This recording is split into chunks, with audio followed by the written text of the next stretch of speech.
दोस्तों, आज हम क्लास 6th समाजी विज्ञान की बुक हमारे अतीत फर्स्ट भाग फर्स्ट का 5th लेसन डिस्कस करेंगे, जिसका नाम है राज्य, राजा और एक प्राचीन गणराज्य। देखिए, आप चित्र में देख सकते हैं कि एक बच्चा सोच रहा है। चुनाव का दिन, इसका नाम है शंकरन। यानी जब शंकरन उठा तो उसने देखा कि उसके नाना नानी वोट डालने जा रहे थे। दरअसल वे चुनाव केंद्र पर सबसे पहले पहुंचना चाहते थे। शंकरन जानना चाहता था कि आखिर वे इतने उत्साहित क्यों थे। उसके नाना जी ने उसे जल्दी में समझाने की कोशिश की और कहा, आज हम अपने शासकों का चुनाव करने जा रहे हैं। यानी आज हम चुनाव केंद्र पर जल्दी इसलिए पहुंचना चाहते हैं क्योंकि आज हम अपने नेता को चुनेंगे चुनाव के ज़रिए, यानी वोट देकर। उसके बाद है कुछ लोग शासक कैसे बने। यानी आज से पहले के जो टाइम था, पहले का जो टाइम था, तब लोग किस प्रकार से शासक चुने जाते थे, किस प्रकार से राजा चुने जाते थे या राजा बनते थे, उसके बारे में हम पढ़ेंगे। लगभग 50 वर्षों से हम अपने शासकों का चुनाव मतदान के ज़रिए करते आ रहे हैं। यानी हमें कम से कम 50 साल हो गए हैं और 50 सालों में हमने चुनाव जो किया है वो मतदान के यानी वोट के ज़रिए किया है लोगों को, यानी कि हमने चुना है अपने शासकों को। लेकिन बहुत समय पहले लोग शासक कैसे बनते थे, हमने अध्याय 4 में यह पढ़ा है कि कुछ राजा जो थे संभवतः जन यानी लोगों द्वारा चुने जाते थे। यानी कुछ राजा पहले के समय में जो थे वो जनता के द्वारा, जन का मतलब जनता के द्वारा चुने जाते थे। परंतु करीब 3000 साल पहले राजा बनने की इस प्रक्रिया में कुछ परिवर्तन दिखाई दिए। यानी कि आज से करीब 3000 साल पहले राजा किस प्रकार से बनाए जाते थे। कुछ लोग बड़े बड़े यज्ञों को आयोजित कर राजा के रूप में प्रतिष्ठित हो गए। यानी कि पिछले काफ़ी समय से, यानी बहुत टाइम पहले की बात है, जब राजा जो लोग थे वो किस प्रकार से चुने जाते थे। वो लोग यज्ञ करते थे और उस समय एक बहुत ही यानी कि प्रसिद्ध यज्ञ था जिसका नाम था अश्वमेध यज्ञ। एक ऐसा ही आयोजन था। इसमें एक घोड़े को राजा के लोगों की देखरेख में स्वतंत्र विचरण के लिए छोड़ दिया जाता था। इसमें क्या होता था कि जो भी राजा अश्वमेध यज्ञ करता था वो अपने घोड़े को यानी स्वतंत्र विचरण के लिए छोड़ देता था, यानी चरने के लिए छोड़ देता था, घूमने के लिए छोड़ देता था। इस घोड़े को किसी दूसरे राजा ने रोका तो उसे वहाँ अश्वमेध यज्ञ करने वाले राजा से लड़ाई करनी पड़ती थी। यानी जो उस घोड़े को रोकेगा, अपने पास रखेगा, वो राजा उस राजा से लड़ाई करेगा जिसका वो घोड़ा था। इसी को अश्वमेध यज्ञ यानी बाद में फिर लड़ाई होती थी। और अगर उस घोड़े को जाने दिया तो इसका मतलब ये होता था कि अश्वमेध यज्ञ करने वाला जो राजा है वो उनसे ज़्यादा शक्तिशाली है। यानी जिसने वो घोड़ा छोड़ा है वो राजा ज़्यादा शक्तिशाली, और जिसने उस घोड़े को जाने दिया वो उससे कमज़ोर है। उसके बाद क्या होता था, फिर एक राज यज्ञ होता था जिसमें राजाओं को आमंत्रित किया जाता था। यह यज्ञ विशिष्ट पुरोहितों द्वारा संपन्न किया जाता था, यानी ब्राह्मणों के द्वारा। इसके लिए उन्हें उपहारों से सम्मानित किया जाता था। अश्वमेध यज्ञ करने वाला राजा बहुत शक्तिशाली माना जाता था। यानी जिसने भी ये यज्ञ किया वो सर्वशक्तिमान माना जाता था। यज्ञ में आमंत्रित सभी राजा उसके लिए उपहार लाते थे क्योंकि उसने अश्वमेध यज्ञ किया है। बाकी जो भी उसके यानी कि जिन्होंने घोड़ा नहीं पकड़ा था या जो निर्बल थे वो राजा उस राज में यानी कि अश्वमेध यज्ञ में आमंत्रित थे और उस राजा के लिए गिफ्ट वगैरह लाते थे। उसके बाद है इन सभी आयोजनों में राजा का क्या स्थान होता था, मुख्य स्थान होता था। उसे राज सिंहासन या बाघ की खाल के एक विशेष आसन पर बिठाया जाता था, यानी कि उसका तिलक वगैरह भी किया जाता था। उसे एक बड़े से सिंहासन पर बिठाया जाता था। युद्ध क्षेत्र में राजा का सारथी ही उसका सहचर होता था। यानी जब राजा युद्ध के लिए जाता था तो उसका जो साथी होता था वो उसका सारथी होता था, साथी सारथी होता था। यज्ञ के अवसर पर वह राजा की विजयों एवं अन्य गुणों का गान करता था। यानी जब वो उसके साथ रहता था यानी रथ को आगे बढ़ाता था, और जब राजा जीत जाता था तो उसके विजयों का यानी उसकी जीत का वो दूसरे लोगों, दूसरे राजाओं के सामने गुणगान गाता था, गुणगान करता था। राजा के सगे संबंधी, खासकर उनकी रानियां, पुत्रों को भी कई छोटे छोटे अनुष्ठान करने होते थे, यानी वो भी छोटे छोटे अनुष्ठान करते थे। अनुष्ठान का मतलब जैसे दान धर्म करते थे। अन्य सारे आमंत्रित राजाओं का काम सिर्फ बैठकर यज्ञ की पूरी प्रक्रिया को देखना भर था, और जो राजा इनवाइटेड थे वो सिर्फ वहाँ पर बैठ कर के उस यज्ञ में देखते थे कि कौन सा राजा कौन क्या कार्य कर रहा है, यानी वहाँ की जो भी कार्य प्रणाली है उसको वो देखते थे। राजा के ऊपर पुरोहित पवित्र जल के छिड़काव के साथ साथ अन्य कई अनुष्ठान करता था, यानी जो ब्राह्मण लोग थे वो राजा पर पवित्र जल का छिड़काव करते थे। विष अथवा वेश्य जैसे सामान्य लोग उपहार लाते थे, यानी कि ये जो विष या वेश्य है ये एक ऐसी जाति मानी जाती थी जो यानी कि कमज़ोर हो, और ये राजा के लिए उपहार लाते थे, जिन्हें पुरोहित शूद्र मानते थे, यानी ब्राह्मण लोग इन्हें बहुत ही कमज़ोर मानते थे, यानी निम्न स्तर का मानते थे। उन्हें कई अनुष्ठानों में शामिल भी नहीं किया जाता था, यानी कि सभी जितने भी धार्मिक अनुष्ठान होते थे, यानी कि आयोजन होते थे, समारोह होते थे, उसमें उनको शामिल नहीं किया जाता था, क्योंकि वो निम्न जाति के माने जाते थे, कमज़ोर जाति के थे। इसलिए इस यज्ञ में उपस्थित होने वालों की एक सूची बनाएं, ये हम बनाएंगे। अब देखिए इसके बाद है वर्ण। वर्ण का मतलब है कि उस समय कौन कौन सी जातियां थी, कौन कौन से लोग थे, क्या क्या लोगों के समूह थे, उसके बारे में हम पढ़ते हैं। इस समय उत्तर भारत में खासकर गंगा यमुना क्षेत्र में कई ग्रंथ रचे गए। ऋग्वेद के बाद रचे होने के कारण ये उत्तरवेदी ग्रंथ कहे जाने लगे, यानी सबसे पहले ऋग्वेद आया, उसके बाद के जो ग्रंथ आए उनको हम उत्तरवेदी ग्रंथ कहते हैं। इसके अंतर्गत सामवेद, यजुर्वेद, अथर्ववेद तथा अन्य ग्रंथ शामिल हैं। पुरोहितों द्वारा रचित इन ग्रंथों में विभिन्न प्रकार के अनुष्ठान और उनके संपादन की विधियां बताई गई है। इनमें सामाजिक नियमों के बारे में भी बताया गया, यानी कि ये जो वेद लिखे गए इनमें ये बताया गया कि जो ब्राह्मण थे किस प्रकार से धार्मिक अनुष्ठान करते थे, यानी आयोजन करते थे, समारोह करते थे, और कौन कौन सी विधियों का वो पालन करते थे, क्या क्या उस समय नियम थे, इन सभी का वर्णन इन सभी यानी कि ग्रंथों में किया गया।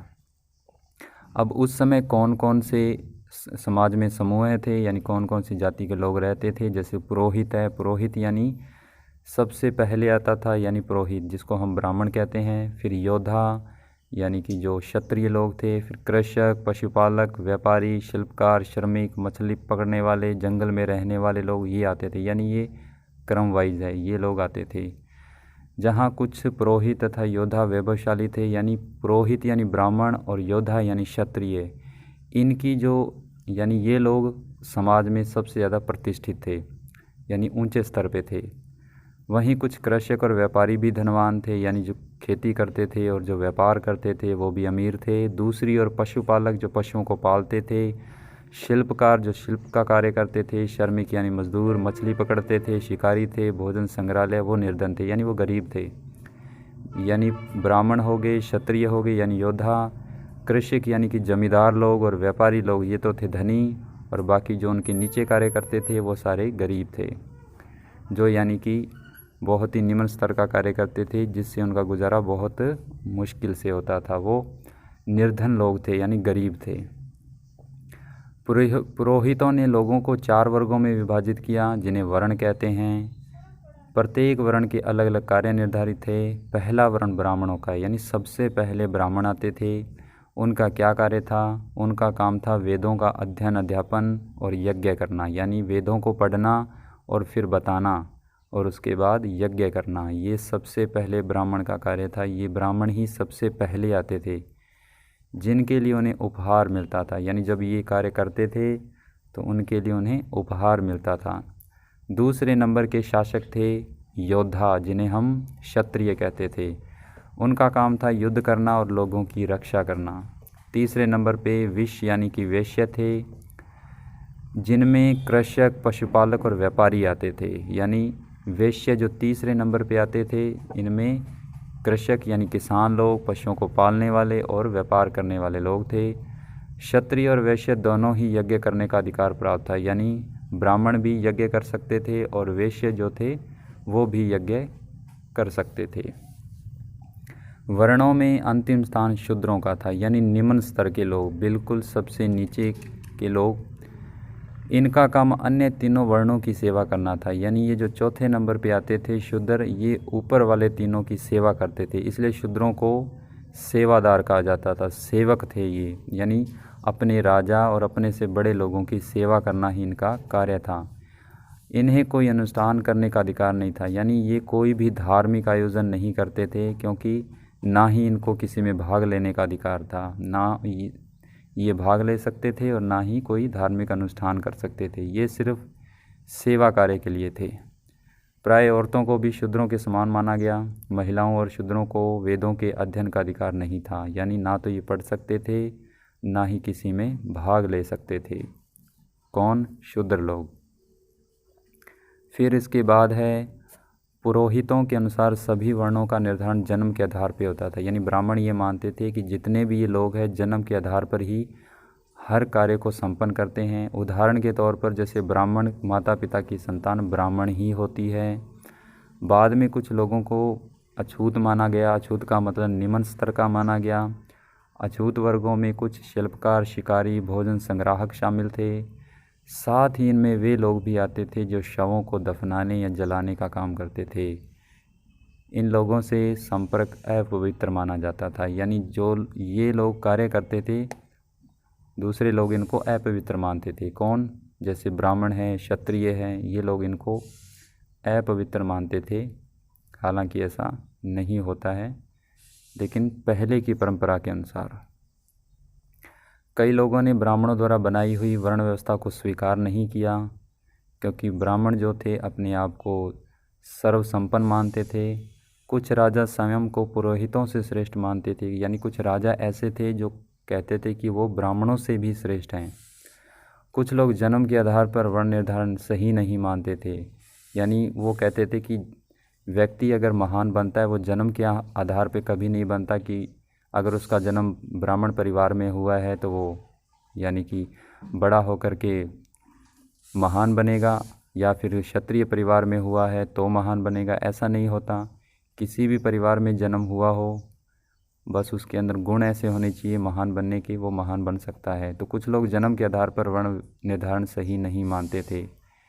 इसके अतिरिक्त कुछ लोग व्यवसाय के आधार पर लोगों के बीच भेदभाव उचित नहीं समझते थे, जबकि कुछ लोग चाहते थे कि अनुष्ठान संपन्न करने का अधिकार सबका हो, जो कि बिल्कुल सही है। यानी कुछ लोग ये भी कहते थे कि जो ये समारोह होते हैं ये केवल राजा का या ब्राह्मण का अधिकार नहीं है या वेश्या का अधिकार नहीं है, ये सभी लोगों का अधिकार है कि कोई भी किसी भी समारोह का आयोजन कर सकता है।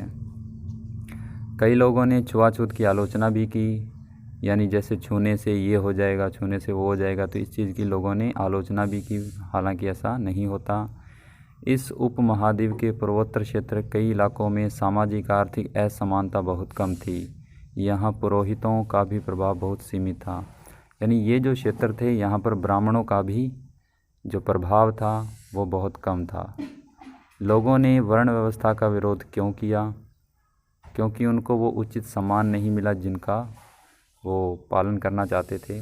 अब देखिए इसके बाद है जनपद।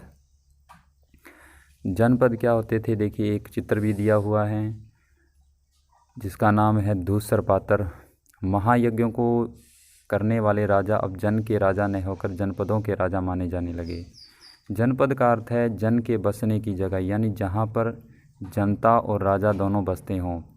ठीक है, जहाँ पर जिस स्थान पे वो बसते हों यानी रहते हों वो जनपद है। जनता के बसने का स्थान, जनता और राजा के बसने का स्थान। पुरातत्वविदों ने कई जनपदों की बस्तियों की खुदाई की है। दिल्ली में पुराना किला, उत्तर प्रदेश में मेरठ के पास हस्तिनापुर, एटा के पास अंतरजीखेड़ा इसमें प्रमुख है। खुदाई से पता चला कि लोग झोंपड़ियों में रहते थे, मवेशियाँ व जानवर पालते थे। वे चावल, गेहूँ, धान, जौ, दालें, गन्ना, तिल, सरसों जैसी फसलें उगाते थे।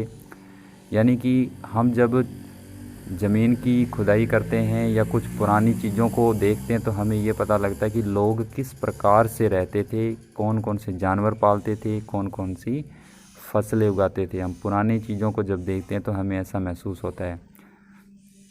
अब जैसे कि चित्र में देखा कि इस तरह के पात्रों में ज़्यादातर थालियाँ और कटोरियाँ ही मिली है। ये पात्र बहुत ही पतली सतह के सुंदर और चिकने हैं। शायद इनका प्रयोग खास मौक़ों पर महत्वपूर्ण लोगों को भोजन परोसने के लिए किया जाता था। यानी ये जो पात्र हैं इनका उपयोग हम नहीं, पहले के समय के जो लोग थे किस प्रकार से करते थे कि जब लोग किसी को इनवाइट करते थे तो उनको भोजन परोसा जाता था, वो इन्हीं बर्तनों में परोसा जाता था। उसके बाद लोग मिट्टी के बर्तन भी बनाते थे, कुछ धूसर और कुछ लाल रंग के। यानी जो मिट्टी के बर्तन बनाते हैं उनका रंग या तो थोड़ा धूसर होता था या फिर वो लाल रंग के होते थे। और कुछ विशेष प्रकार के बर्तन भी थे जिन्हें चित्रित धूसर पात्र कहते हैं, जैसे कि मटमैला। धूसर का मतलब मटमैला, मिट्टी के आकार का, जैसा कि चित्र में है। जैसा इनके नाम से स्पष्ट है, इन बर्तनों पर चित्रकारी की गई, आमतौर पर सरल रेखाओं व ज्यामितीय आकृतियों के रूप में मिले। यानी कि इनमें कुछ रेखाएं भी है कटी फटी, जैसे कि चित्र में आप देख रहे हैं। इसके बाद जनपद के बाद आता है महाजनपद। 2500 साल पहले कुछ जनपद अधिक महत्वपूर्ण हो गए। यानी कुछ राजा और उनका राज्य इतना महत्वपूर्ण हो गया कि उनको हम महाजनपद कहने लगे। मानचित्र 4 में कुछ महाजनपदों को दिखाया गया है। अधिकतर महाजनपदों की एक राजधानी भी होती थी। कई राजधानियों में किलेबंदी की गई, अर्थात इनके चारों ओर लकड़ी, ईंट, पत्थर की ऊंची दीवारें बनाई गई। ऐसा लगता है कि लोगों ने अन्य राजाओं के आक्रमण से डटकर अपनी सुरक्षा के लिए इन किलों का निर्माण किया। यानी कि कुछ महाजनपद ऐसे थे जिनकी रक्षा के लिए वहाँ के राजाओं ने यानी अपने किलों, जितने भी अपने किले थे उनको बड़ा कर लिया। यानी ऊंचाई में चारों ओर सुरक्षा की दीवारें बनाई ताकि दूसरे जो भी राजा हैं उनके आक्रमण से उनको खतरा ना रहे। यानी उनसे सुरक्षा करने के लिए उन्होंने अपने किले की किलेबंदी कर दी, यानी कि दीवारें ऊंचाई पे कर दी, दीवारें ऊंची ऊंची बना दी। उसके बाद है कुछ राजा अपनी राजधानी के चारों ओर विशाल, ऊंची, प्रभावशाली दीवार खड़ी कर अपनी समृद्धि और शक्ति का प्रदर्शन भी करते थे। अब देखिए इस चित्र में आप देख रहे हैं, ये जितने भी इसके अंदर दिखाए गए हैं ये कुछ महत्वपूर्ण जनपद हैं और महाजनपद हैं। यानी जनपद तो छोटा सा एक राजा और राज्य का यानी कि नगर होता था, लेकिन जब वो ही राज्य और राजा का जो नगर है वो बड़ा हो जाए और फेमस हो जाए तो फिर उसको महाजनपद कहते थे। ठीक है, जनपद तो एक छोटा सा इलाका, जैसे आज के दौर में देखें तो एक शहर, उसके बाद शहर से फिर हम थोड़ा सा और उसको बड़ा कर दिया तो मान लो तहसील, तहसील से फिर वो ज़िला बन गया, ज़िले से फिर वो राज्य बन गया। इस प्रकार से बड़े होते गए। यानी पहले जनपद था, थोड़ा सा और विकसित हो गया, यानी उसमें प्रभाव थोड़ा सा और बढ़ गया तो वो महाजनपद कहलाने लगी। यानी नगर का और ज़्यादा विकास होना महाजनपद। ये कुछ महाजनपद है, जैसे कि इसमें सबसे इम्पोर्टेंट जो है इसमें आप मगध देख रहे होंगे। ये रहा मगध है, और भी इसमें कई है। कौशाम्बी है, कौशल है, हस्तिनापुर है, कुरु है, पांचाल है, वैशाली है, वज्जी है। ये बहुत इम्पोर्टेंट, इसमें सबसे ज़्यादा इम्पोर्टेंट जो है यानी सबसे ज़्यादा उस समय फेमस हो गया था, नंबर 1 मगध, नंबर 2 तक्षशिला जो ऊपर की तरफ, और इधर गांधार, ये वज्जी है 4, वैशाली है 5, ये कुछ ऐसे, कौशाम्बी है, हस्तिनापुर है, उज्जैन है। ये बहुत ज़्यादा उस समय फेमस हो गए थे, प्रसिद्ध हो गए थे। अब इसके बाद आगे बढ़ते हैं। इस तरह से किले के अंदर रहने वाले लोगों और क्षेत्र पर नियंत्रण रखना भी सरल हो जाता था। यानी जब हम दीवारों को ऊंचाई पे कर देंगे तो बाहर से लोगों का खतरा भी कम हो जाता था। इस तरह की विशाल दीवार बनाने के लिए व्यापक योजना की आवश्यकता होती थी। यानी पहले योजना बनानी पड़ती थी और लाखों की संख्या में ईंटों और पत्थरों का इंतज़ाम भी करना पड़ता था। हज़ारों स्त्रियों, पुरुषों, बच्चों ने इसके लिए अथक परिश्रम किया होगा, यानी मज़दूरों को भी तो लगाना पड़ता था। इसके लिए संसाधनों की आवश्यकता पड़ती, यानी कि किन किन चीज़ों की आवश्यकता पड़ती थी, उन चीज़ों की पहले योजना बनानी पड़ती थी, उसके बाद ही ये चीज़ें पूरी होती थी, यानी दीवारें वगैरह बनती थी। अब राजा सेना रखने लगे थे। सिपाहियों को नियमित वेतन देकर पूरे साल रखा जाता था। यानी जो राजा थे वो अपनी सेना में जिन सिपाहियों को रखते थे उनको रोज़ाना वेतन देते थे। यानी हर रोज़ उनको वेतन दिया जाता था, साल भर के लिए वेतन दिया जाता था। साल के लिए रखना है, 2 साल के लिए, जितने भी टाइम के लिए, तो उनको वेतन भी दिया जाता था। कुछ भुगतान सबत आहत सिक्कों के रूप में होता था। इन सिक्कों के बारे में अध्याय 8 में हम पढ़ेंगे। यानी सिक्के भी उस समय आपको पता है भी सिक्के ही चलते थे अलग अलग प्रकार से। हर राजा अपने ही सिक्कों को बनवाता था, यानी कि मुद्राएं जो बनती थी वो राजा के द्वारा अपने ही नाम की या अपने ही शासन की मुद्राएं बनाई जाती थी और वो ही हर चीज़ में यूज़ होती थी। यानी किसी भी व्यापार में उसी मुद्रा का यूज़ किया जाता था। कौशाम्बी किले की दीवार, अब ये देखिए एक चित्र है जिसमें एक दीवार बनाई गई है। ये देखो एक मज़दूर है या बच्चा है जो भी है बना रहा है। ये चित्र कहाँ है? आधुनिक उत्तर प्रदेश के इलाहाबाद के पास मिली ईंट की दीवार पर अवशेष है। यानी एक दीवार पर यह उत्कीर्ण किया गया है। किले की दीवार है ये। इसके एक भाग का निर्माण संभवतः 2500 साल पहले हुआ था। यानी बहुत समय हो गया, 2500 साल पहले। अब इसके बाद कर। कर क्या होता है? कर होता है टैक्स, जिसको आज हम टैक्स बोलते हैं। महाजनपदों के राजा विशाल किले बनवाते थे, बड़ी सेना रखते थे, प्रचुर संसाधनों की आवश्यकता होती थी। यानी बहुत सारे उनको चीज़ों की आवश्यकता थी। इसके लिए उन्हें कर्मचारियों की भी आवश्यकता होती थी। महाजनपदों के राजा लोगों द्वारा समय समय पर लाए गए उपहारों पर निर्भर न रहकर अब नियमित रूप से कर वसूलने लगे थे। जैसे हमारी सरकार हमारे से कर वसूलती है, टैक्स लेती है। अब आपको पता है हर चीज़ पे टैक्स लगता है।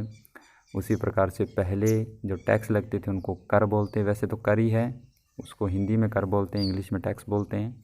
तो पहले के समय में भी कर लिए जाते थे, यानी टैक्स लिए जाते थे हर चीज़ पे। सबसे ज़्यादा किस पे लिए जाते थे देखते हैं। सबसे पहले फसलों पर लगाए गए कर सबसे महत्वपूर्ण, यानी कि सबसे ज़्यादा जो टैक्स होते थे वो फसल से ही आता था, क्योंकि अधिकांश लोग कृषक ही थे। यानी बहुत ज़्यादा जनता क्या थी? किसान थी। प्राय उपज का 1/6 भाग कर के रूप में निर्धारित किया जाता था, जिसे भाग कहा जाता था। यानी 1/6 भाग, मान लो 100 का 1/6 भाग कितना हुआ? 60% हुआ। 100 का 1/6% 60 हुआ। तो इसे कर के रूप में लिया जाता था, यानी 60% तो राजा का, बाकी 40% उनका। तो 1/6 भाग कर के रूप में फसलों से लिया जाता था। कारीगरों के ऊपर भी कर लगाए गए, जो प्राय श्रम के रूप में चुकाए जाते थे। जैसे कि बुनकर, लोहार, सुनार को राजा के लिए महीने में 1 दिन काम करना पड़ता था, यानी उन पर भी टैक्स लगाए गए। पशुपालकों को जानवरों उनके उत्पाद के रूप में कर देना पड़ता था। यानी जो पशुपालक थे, पशुओं को पालते थे, उनको पालने और उनको खिलाने के लिए भी राजा को टैक्स देना पड़ता था। व्यापारियों, क्योंकि सब कुछ राजा का ही था, तो जो भी वहाँ जनता रहेगी उनको रहने के लिए, अपने जानवरों को पालने के लिए भी टैक्स देना पड़ेगा। व्यापारियों को सामान खरीदने बेचने पर भी कर देना पड़ता था। यानी अगर कोई व्यापारी कोई सामान को खरीदता है या बेचता है उसमें भी टैक्स लगता था। आखेटकों, यानी जो शिकार करते थे, संग्राहकों, जो चीज़ों को इकट्ठी करते थे, को जंगल से प्राप्त वस्तुएं देनी होती थी। यानी जो आखेट करके कोई चीज़ लाते थे उनको भी, और जो संग्रह करते थे यानी इकट्ठा कर करके जो चीज़ें रखते थे, जो भी जंगल से प्राप्त होती थी, उनको भी टैक्स देना पड़ता था। अब देख, आखेटक और खाद्य संग्राहक राजाओं को क्या क्या देते होंगे, ये तो उस समय की ही बातें हैं। यानी जो भी वो शिकार करते थे उसमें जो भी हिस्सा होता था, जो भी चीज़ वो बचा के रखते थे, जो भी उनको चीज़ें मिलती थी उसमें राजा का भी हिस्सा होता था। पहले वो राजा के सामने ही पेश करते थे। मान लो कोई चीज़ जंगल से मिली जिनके बारे में उन्हें नहीं पता, तो वो सबसे पहले राजा के सामने पेश करेंगे और उसके बदले में उनको फिर इनाम भी दिया जाता था। जैसे आपने कुछ कहानियाँ भी सुनी होगी। अब उसके बाद कृषि में परिवर्तन। इस युग में कृषि के क्षेत्र में 2 परिवर्तन भी आए। हल के फाल अब लोहे के बनने लगे। यानी पहले लकड़ी के बनते थे, जिससे हम खुदाई करते हैं। हल जो होता है, खुदाई करने के लिए जो उसका फॉल लगा होता है यानी फाल होता है, पहले लकड़ी के होते थे, बाद में लोहे के बनने लगे। कठोर ज़मीन को लकड़ी की फाल की तुलना में लोहे के फाल से आसानी से जोता जा सकता था। यानी लोहे से ज़मीन की खुदाई जो है वो जल्दी हो सकती है, यानी ज़मीन जल्दी से जोती जा सकती है। फसलों की उपज बढ़ गई। इससे क्या हुआ फ़ायदा कि फसलों की उपज बढ़ गई, फसलें ज़्यादा होने लगी। दूसरे लोगों ने धान के पौधों का रोपण शुरू कर दिया। धान यानी कि चावल। खेतों में बीज छिड़ककर धान उपजाने के बजाय धान की पौध तैयार कर उनका रोपण शुरू कर दिया। यानी उन्होंने भी बीज को छिड़का और उसके बाद पौधे लगाने उन्होंने स्टार्ट कर दिए। पहले की तुलना में बहुत ज़्यादा पौधे जीवित रह जाते थे, पैदावार अच्छी होने लगी, कमर तोड़ परिश्रम लगता था, यानी मेहनत बहुत ज़्यादा लगती थी, लेकिन फसल भी अच्छी होने लगी। ये काम कौन करते थे? ज़्यादातर दास, दासी, भूमिहीन खेतीहर मजदूर, जिन्हें कमकार बोला जाता था, यानी मज़दूरों को जो खेती करते थे, जिनके पास ज़मीन नहीं थी। भूमिहीन का मतलब जिनके पास ज़मीन नहीं थी और वैसे किराए की, यानी कि किसी के पास वो करते थे, उनको कमकार बोला जाता था। क्या तुम बता सकते हो कि राजा इन परिवर्तनों को प्रोत्साहन क्यों देते होंगे? क्योंकि इससे राजा को ही फ़ायदा होता था, क्योंकि मेहनत वो करते थे जबकि फ़ायदा इन्हीं को होता था। अब देखिए मगध, मैंने कहा था, आपने चित्र में देखा था, सबसे शक्तिशाली बन गया था। लगभग 200 सालों के भीतर मगध सबसे महत्वपूर्ण जनपद बन गया। गंगा और सोन जैसी नदियां मगध से होकर बहती थी। 2 नदियां थी जो बहती थी। यातायात, जल वितरण और ज़मीन को उपजाऊ बनाने के लिए महत्वपूर्ण थी, यानी कि ये जो नदियां थी यातायात के लिए भी, ठीक है, जल वितरण और ज़मीन को उपजाऊ बनाने के लिए महत्वपूर्ण थी। मगध का एक हिस्सा जंगलों से भरा था। इन जंगलों में रहने वाली हाथियों को पकड़कर उन्हें प्रशिक्षित कर सेना के काम में लगाया जाता था, यानी हाथियों को शिक्षा दी जाती थी। कैसी शिक्षा? सेना के लिए। यही नहीं, जंगलों से घर, गाड़ियाँ तथा रथ बनाने के लिए लकड़ी भी मिलती थी। इन जंगलों से लकड़ियों को काट के घर बनाया जाता था, गाड़ियाँ और रथ, बैलगाड़ियाँ वगैरह, रथ बनाते थे। इसके अलावा इन क्षेत्र में लौह अयस्क की खदानें थी। लोहा निकाला जाता था मजबूत औजार व हथियार बनाने के लिए, यानी कि लोहे की खदानें भी थी जहाँ से औजार बनाए जाते थे इन चीज़ों से। मगध में 2 बहुत ही शक्तिशाली शासक हुए, एक था बिंबिसार और एक उसका पुत्र अजातशत्रु। अन्य जनपदों को जीतने के लिए हर संभव साधन अपनाते थे, यानी कि ये दूसरे राज्यों को जीतने के लिए जितने साधन अपना सकते थे, जितनी कोशिश कर सकते थे, वो कोशिश करते थे। महाजनपद एक और महत्वपूर्ण शासक थे, यानी महापद्मनंद एक और महत्वपूर्ण शासक थे, यानी पहले 2 ये थे, उसके बाद एक इस पे, यानी मगध पे बैठने वाले एक व्यक्ति और थे, महापद्मनंद, जिसको हम उग्रसेन के नाम से भी जानते हैं। उन्होंने अपने नियंत्रण का क्षेत्र इस उपमहाद्वीप के उत्तर पश्चिमी भाग तक फैला लिया था, यानी उसने अपने इस राज्य को फैलाना स्टार्ट किया और वो अपने इस राज्य को फैलाते गए, यानी दूसरे राज्यों को जीत जीत के अपने राज्य में मिलाते गए। तो उन्होंने अपने इस राज्य का बहुत ज़्यादा विकास किया। बिहार में राजगृह, जिनको आधुनिक राजगीर, कई सालों तक मगध की राजधानी बनी रही। बाद में पाटलिपुत्र, जिसका आज नाम पटना है, को राजधानी बनाया गया। यानी पहले मगध की राजधानी राजगृह थी और उसके बाद पाटलिपुत्र को बना दिया गया। 2300 साल पहले की बात है। मैसिडोनिया का राजा सिकंदर विश्व विजय करना चाहता था, यानी आपने सिकंदर का नाम सुना होगा, जो विश्व विजेता था। पूरी तरह सफल न होने पर भी वह मिस्र और पश्चिमी एशिया के कुछ राज्यों को जीतता हुआ भारतीय उपमहाद्वीप में व्यास नदी के किनारे तक पहुंच गया था, यानी उसने बहुत ज़्यादा राज्यों को अपने राज्य में मिला लिया था, यानी आधे से ज़्यादा उसने राज्यों को अपने राज्य में मिला लिया था। वो इसलिए उसको सिकंदर महान कहते हैं। जब उसने मगध की ओर कूच करना चाहा, यानी कि मगध की ओर कूच का मतलब है बढ़ना चाहा, उसकी ओर तरफ बढ़ा, तो उसके सिपाहियों ने इनकार कर दिया था। वे इस बात से भयभीत थे कि भारत के शासकों के पास पैदल, रथ और हाथियों की बहुत बड़ी सेना थी, यानी कि वो भारत के शासकों से घबरा गए थे, इसलिए उसके सिपाहियों ने मना कर दिया था यहाँ युद्ध करने से। इन सेनाओं और ऋग्वेद में उल्लेखित सेनाओं के बीच में तुम्हें क्या अंतर दिखता है, ये हम नेक्स्ट में पढ़ेंगे। वजी, एक और महाजनपद जो कि मगध की तरह ही शक्तिशाली था, और ये मगध के पास ही था, जिसकी राजधानी वैशाली, जो वर्तमान में बिहार में है। यहाँ एक किस्म की शासन व्यवस्था थी जिसे गण या संघ कहते थे, यानी लोगों का समूह है। इधर लिखा भी हुआ है, गण शब्द का प्रयोग कई सदस्यों वाले समूह के लिए किया जाता है, यानी एक ऐसा समूह है जिसमें कई सदस्य होते थे। और संघ का मतलब है संगठन या सभा। गण या संघ में कई शासक होते थे। कभी कभी लोग एक साथ शासन करते थे, जिनमें से प्रत्येक व्यक्ति राजा कहलाता था। यानी इसके जो लोग हैं वो एक एक करके शासन करते थे और उनको राजा भी कहा जाता था। ये सभी राजा विभिन्न अनुष्ठानों को एक साथ संपन्न करते थे। सभाओं में बैठकर ये बातचीत, बहस, वाद विवाद के जरिए तय करते थे कि क्या करना है और क्या नहीं करना है, शत्रुओं से किस प्रकार से निपटारा करना है, आक्रमण करना, यानी योजना बनाते थे कुछ लोग मिल करके, जिनको हम गण या संघ कहते थे। इसमें हिस्सा कौन नहीं लेते थे, यानी गण है या संघ है, इनमें स्त्रियां, दास और कमकार। कमकार यानी भूमिहीन खेतीहर मजदूर। कमकार का मतलब ऐसे मजदूर जिनके पास खुद की ज़मीन नहीं होती थी, दूसरों की ज़मीन पर वो मजदूरी करते थे, उन्हें कमकार कहा जाता था। तो ये जो लोग थे ये इसके अंदर हिस्सा नहीं लेते थे। बुद्ध और महावीर दोनों ही गण या संघ से संबंधित थे, यानी जो महात्मा बुद्ध हुए हैं या महावीर स्वामी हुए हैं वो भी इन्हीं गण और संघ से संबंधित थे। बौद्ध साहित्य में संघ के जीवन का बहुत ही सजीव वर्णन मिलता है। बौद्ध यानी कि महात्मा बुद्ध के बारे में है।